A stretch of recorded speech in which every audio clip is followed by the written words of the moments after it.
In September 1944, in the coral wilderness of the Palau Islands, a battle was unfolding that would become one of the most brutal and least understood engagements of the entire Pacific War. The island was Peleliu, a speck of limestone and jungle barely 6 miles long, and the fighting there had already ground the United States 1st Marine Division down to a fraction of its combat strength. What the Marines had not been able to finish, a lesser-known U.S. Army division would be called upon to complete, a division whose soldiers would spend 2 more months clawing through some of the most unforgiving terrain American troops encountered anywhere in the war.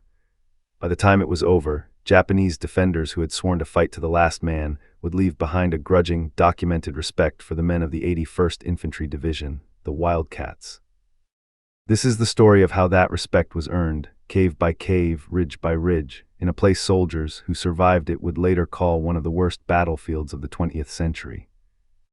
Peleliu occupies an unusual place in the history of the Pacific War. It is often overshadowed by the larger and more heavily documented campaigns that came before and after it: Guadalcanal, Tarawa, Saipan, Iwo Jima, Okinawa. Yet in terms of the sheer difficulty of the terrain, the duration of the fighting relative to the size of the island, and the completeness with which Japanese defenders committed to a strategy of attrition, Peleliu stands apart. It was, in many respects, a proving ground for the even larger and more costly battles that would follow, and the soldiers of the 81st Infantry Division, who finished the fight there, absorbed lessons under fire that would shape American tactics for the remainder of the war. Peleliu was supposed to take 4 days to secure. That was the estimate given by Major General William Rupertus, commander of the 1st Marine Division, before the landings began on September 15, 1944. The island held a Japanese airfield that American planners believed was necessary to protect the flank of General Douglas MacArthur's return to the Philippines. What Rupertus and his staff did not fully appreciate was that the Japanese garrison commander, Colonel Kunio Nakagawa of the 2nd Infantry Regiment, had abandoned the doctrine that had failed Japan on earlier islands. On Tarawa, Saipan, and Guam, Japanese defenders had tried to stop American landings at the beach and had frequently thrown themselves into suicidal banzai charges once their positions collapsed. Nakagawa did neither. Instead, he withdrew the bulk of his roughly 10,000 men into the Umabrogal, a jagged limestone ridge system in the island's interior, honeycombed with natural caves and connected by tunnels his engineers had reinforced with steel doors, firing slits, and interlocking fields of fire. There would be no beach battle to win and no single decisive charge to repel. There would only be the slow, murderous work of digging an entrenched army out of solid rock, cave by cave, for as long as the defenders could hold out. The Marines who landed on September 15 discovered this almost immediately. Assault waves crossing the beach came under devastating, well-coordinated fire from positions the naval and aerial bombardment had barely touched, because most of the Japanese defenses were built into the reverse slopes and interior caves of the ridges, invisible from offshore. Within the first days, the 1st Marine Regiment, commanded by Colonel Louis Chesty Puller, was hurled repeatedly against a feature that came to be known as Bloody Nose Ridge, a barren coral spine bristling with concealed machine gun nests and mortar pits. The regiment suffered casualty rates that by the end of September approached 70%. The 4-day estimate had become, by then, a fiction that no one on the island still believed. To understand why the fighting for Peleliu became so exceptionally costly, it helps to understand the terrain itself. The Umabrogal was not a hill in any conventional sense. It was a maze of coral outcroppings, sinkholes, and ravines, some rising steeply enough that soldiers had to climb using ropes and cargo netting. The coral rock was too hard to dig foxholes into with entrenching tools, meaning that American infantry frequently had no cover except what they could find among the rocks themselves, while Japanese defenders fought from prepared positions carved and reinforced over the preceding months. Temperatures on the exposed coral routinely exceeded 100 degrees Fahrenheit. The island's fresh water was scarce, and in the early days of the battle, contaminated by residue from oil drums used to ship it ashore, causing widespread illness among the assault troops. Combat on Peleliu was measured not in miles but in yards and sometimes in feet, as units fought for individual caves whose Japanese occupants had to be located, isolated, and destroyed one at a time using flamethrowers, satchel charges, and demolitions, because conventional infantry assault against a fortified cave mouth was almost always repelled with heavy losses. By late September, after 2 weeks of this fighting, the 1st Marine Division had been so severely depleted that its commanders requested army reinforcement. Major General Roy Geiger, commanding the III Amphibious Corps, agreed to commit the Army's 81st Infantry Division, then completing its own assault on the neighboring island of Angor, into the fight for the Umberbrogel pocket. The decision was not an easy one for Marine leadership to accept. Major General Rupertus was reluctant to bring in Army reinforcements, a reluctance rooted partly in inter-service rivalry and partly in a belief, shared by many senior Marine officers of the era, that the Corps should be able to finish what it started. But the casualty figures made the decision unavoidable. Entire rifle companies within the 1st Marines had been reduced to fractions of their authorized strength, and the physical and psychological toll of weeks spent fighting through 100-degree heat, chronic water shortages, and an enemy that seemed to exist inside the rock itself had left the division in no condition to complete the reduction of the Umberbrogel alone. The 81st Infantry Division had been activated in 1942 and trained extensively in the United States before deploying to the Pacific in 1944. Its shoulder patch, a black wildcat's head on an olive background, gave the division its nickname. Commanded by Major General Paul J. Mueller, the division was composed of 3 infantry regiments, the 321st, the 322nd, and the 323rd. The 322nd Infantry Regiment had been retained on Angor, where it completed the reduction of another Japanese pocket, while the 321st and later, the 323rd Infantry Regiments were committed to Peleliu. The first element of the division to reach Peleliu was the 321st Regimental Combat Team, which landed on the island's western coast on September 23, 1944, just over a week after the Marine landings. Rather than being thrown directly into the ridges, the regiment moved up the west road to skirt the Umberbrogel and link with Marine units advancing from the north, encircling Nakagawa's remaining forces.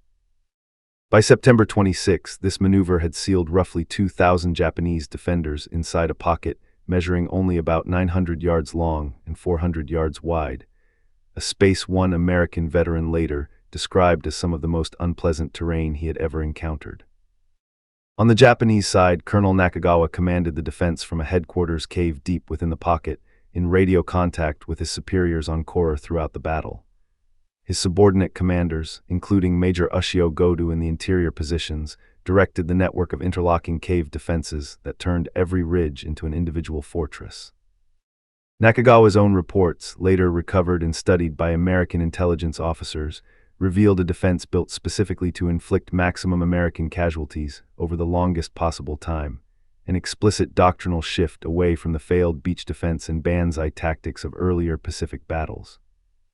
Many of the soldiers of the 81st Division arriving on Peleliu in late September were entering sustained ground combat for the first time.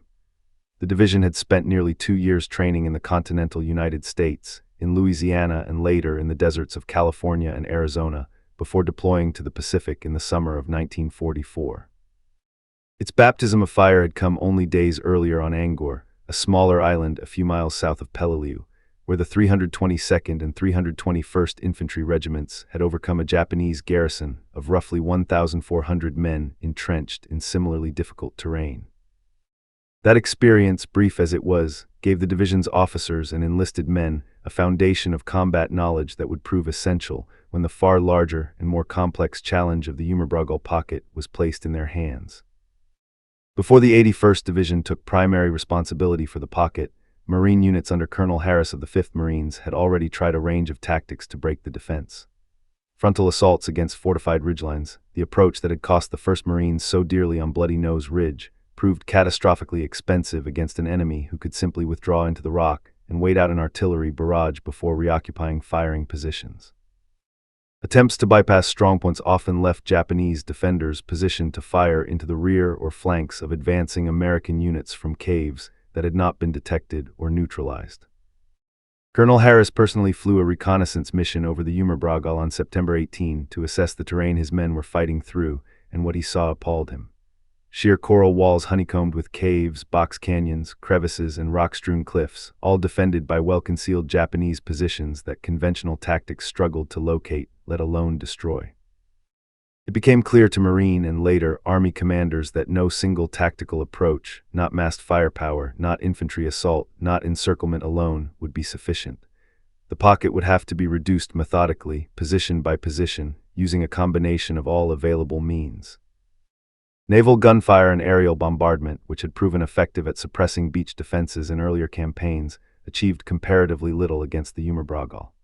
because most Japanese firing positions were built into reverse slopes, tunnel mouths angled away from direct observation, and deeply recessed cave systems. Even sustained shelling frequently failed to do more than seal an entrance temporarily, only for defenders to reopen it once the barrage lifted. Marine after-action reports from this period repeatedly noted that positions believed destroyed were found still active days later, manned by defenders who had simply waited out the bombardment deeper inside the rock. What distinguished the 81st Division's contribution was not a single dramatic innovation, but the disciplined, engineering-minded application of a combined arms method to an extraordinarily difficult problem.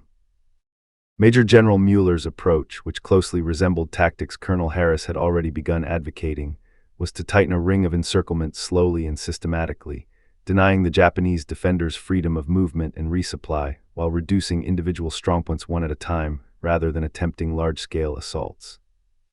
The 306th Engineer Battalion played a critical role in this effort, constructing a coral ramp from the floor of an area called Wildcat Bowl up to the top of a cliff feature known as the China Wall, allowing artillery pieces and supplies to be moved into positions from which they could fire directly into cave mouths at point-blank range. This use of direct artillery fire against individual cave openings, combined with flamethrower teams, satchel charges, and bulldozers to seal entrances, became the standard method by which the pocket was reduced through October and into November. Soldiers of the 321st and later the 323rd Infantry regiments fought through named features that had already earned grim reputations among the Marines: Walt Ridge, Boyd Ridge, Death Valley, the Five Sisters, Old Baldy, and added new names of their own, including Mortimer Valley, renamed in honor of Captain Joseph F. Mortimer of the 323rd Infantry, who was killed fighting there. Progress was measured in yards per day, sometimes in inches, as one company sandbagged its way forward under fire that never fully stopped. A typhoon struck the island in early November, halting major operations for several days and adding torrential rain and flooding to the list of conditions the infantry had to endure. When attacks resumed on November 13, the 1st and 2nd Battalions of the 323rd Infantry pushed into Death Valley and an area the soldiers had named Wildcat Bowl, continuing the grinding reduction of the pocket even as Japanese resistance, though shrinking, remained lethal to the very end. Between the 3rd and 12th of November, official records note that almost no significant ground was gained anywhere along the line, despite continuous patrolling and small unit action.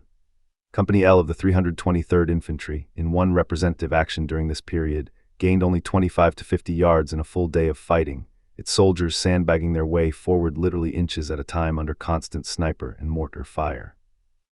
This kind of incremental, exhausting progress characterized much of the division's work in the pocket, a stark contrast to the sweeping advances American forces had achieved in more open terrain elsewhere in the Pacific.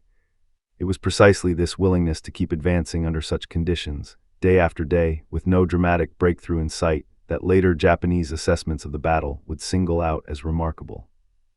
The methodical, engineering-heavy tactics developed and refined by the 81st Division on Peleliu were closely studied by American commanders preparing for future operations against fortified Japanese positions. The lessons of the Humorbrogel, the necessity of direct-fire artillery against cave positions, the value of flamethrowers and demolitions over infantry assault, the importance of methodical encirclement rather than rapid advance, were absorbed into planning for the far larger battles that awaited American forces at Iwo Jima and Okinawa in early 1945. By late October, the exhausted 1st Marine Division began withdrawing from Peleliu entirely. The 7th Marines departed for rest and rehabilitation on October 22, and the 5th Marines, which had remained attached operationally to the 81st Infantry Division in the northern part of the island, left by the end of the month. Command of the entire Peleliu operation and of the continuing fight for the Humorbrogel pocket passed fully to the U.S. Army. On October 20, the 81st Division completed the relief of the last Marine elements still engaged in the pocket, taking sole responsibility for finishing a battle that had already run far longer and cost far more than anyone had anticipated. The reduction of the Humorbrogel pocket by the 81st Division continued for more than a month after the Marines departed. Elements of the 321st and 323rd Infantry regiments, supported by the 710th Tank Battalion's Sherman medium tanks and by continuous engineer and artillery support, worked through November to eliminate the remaining Japanese positions. The 81st Cavalry Reconnaissance Troop, along with additional infantry elements, was also employed securing the smaller offshore islets north of Peleliu that had been used by Japanese forces to observe and harass American positions. The Japanese defense, though steadily contracting, did not collapse. Individual caves continued to be fought over, sealed, and in some cases fought over again as isolated Japanese soldiers who had been bypassed reappeared to attack rear area positions. This pattern of stubborn, isolated resistance persisted for weeks beyond what any prior Pacific battle had produced, a direct result of Nakagawa's doctrine of maximum attrition through fortified defense rather than open engagement. The human cost of the Yumabaragal pocket fell on both sides. On the night of November 24 into November 25, approximately 45 Japanese soldiers were killed in a final violent stand within the pocket. American forces later learned from a captured prisoner that Colonel Nakagawa and his subordinate, General Kenjiro Murai, had ordered the remaining men forward in this last action. Before their deaths, Nakagawa and Murai burned their regimental colors and are documented to have taken their own lives rather than surrender, a final act consistent with the defense they had organized from the battle's opening days. Peleliu was formally declared secure on November 27, 1944, more than 2 months after the Marine landings had begun with an estimate of 4 days. Total American casualties across the battle numbered over 1,500 killed and nearly 7,000 wounded, with the 1st Marine Regiment alone suffering losses of roughly 70% of its strength. Japanese losses were almost total. Of the garrison numbering close to 10,000 men, only a small number survived to be taken prisoner, and remarkably, isolated Japanese holdouts were still being found in the caves of the Yumabaragal as late as 1947, unaware or unwilling to accept that the war had ended. The small number of Japanese soldiers who were captured during and after the battle, whether taken prisoner in the final actions of late November or discovered in the years that followed, provided American intelligence officers with some of the only direct testimony available on how the Yumabaragal's defenders had regarded the men fighting to root them out. Interrogation reports and captured documents from the battle describe a defense that had been explicitly designed on the assumption that American forces would eventually exhaust themselves and withdraw, as had nearly happened when the depleted 1st Marine Division required relief in September. That assumption did not hold. Instead, a division of soldiers who had been in sustained combat for only a matter of weeks took over an objective the Marines could not finish and continued the reduction of the pocket for more than a month longer, adapting continuously to a defense that had been built specifically to break their will to keep advancing. It was in the aftermath of this battle, and in the documented accounts of Japanese defenders captured or later interrogated, that a grudging recognition of the American soldiers who had finished the fight emerged. Japanese assessments of the campaign, filtered through captured documents and post-war accounts, acknowledged that the American forces on Peleliu Marine, and in the final and longest phase, Army soldiers of the 81st Division, had adapted to a defense specifically engineered to exhaust and demoralize them, refusing to abandon the reduction of the Yumabaragal despite casualty rates and conditions that had broken the momentum of earlier American offensives. The 81st Division soldiers, most of them entering combat for the first time on Peleliu, had absorbed the hardest lessons of cave warfare in the Pacific and completed a battle the Marines themselves had been unable to finish alone. The tactical lessons drawn from the Yumabaragal pocket did not remain confined to Peleliu. The methods refined there, close cooperation between infantry, tanks, engineers, and direct-fire artillery against fortified cave systems, became a template that American commanders drew upon when planning the assaults on Iwo Jima in February 1945 and Okinawa in April of that same year, both of which involved Japanese defenses built on the same doctrine of fortified attritional resistance that Colonel Nakagawa had pioneered on Peleliu. The 81st Infantry Division itself continued in Pacific service through the remainder of the war, its soldiers carrying forward the hard experience gained in the coral ridges of the Yumabaragal. Post-war military historians and official Army and Marine Corps histories of the battle, including the official Marine Corps monograph on the assault on Peleliu, would return repeatedly to the Yumabaragal pocket as a case study in the unique difficulty of reducing fortified cave positions, noting that no single tactical solution existed for this kind of warfare, and that success depended on the patient, combined application of every weapon available to an infantry division. Peleliu was supposed to take 4 days. It took more than 2 months, and it was finished not by the Marines who began it, but by soldiers of the U.S. Army's 81st Infantry Division, most of them facing sustained combat for the first time, fighting through terrain, and a defense specifically designed to inflict maximum cost for every yard gained. The documented record of the battle, from Colonel Nakagawa's own reports to the accounts of the few Japanese soldiers who survived to be captured, reflects an acknowledgement that the American forces who reduced the Umurbragal pocket had matched a defense built to break them, and had not broken. The caves of Peleliu are still there today, largely reclaimed by jungle, a small and often overlooked battlefield compared to the larger, more famous campaigns that followed it in the Pacific War. But the methods developed there, and the endurance of the soldiers who finished the fight the Marines had started, shaped how the United States approached the even larger and costlier battles still to come, and left behind a documented, grudging respect from an enemy that had sworn never to give it.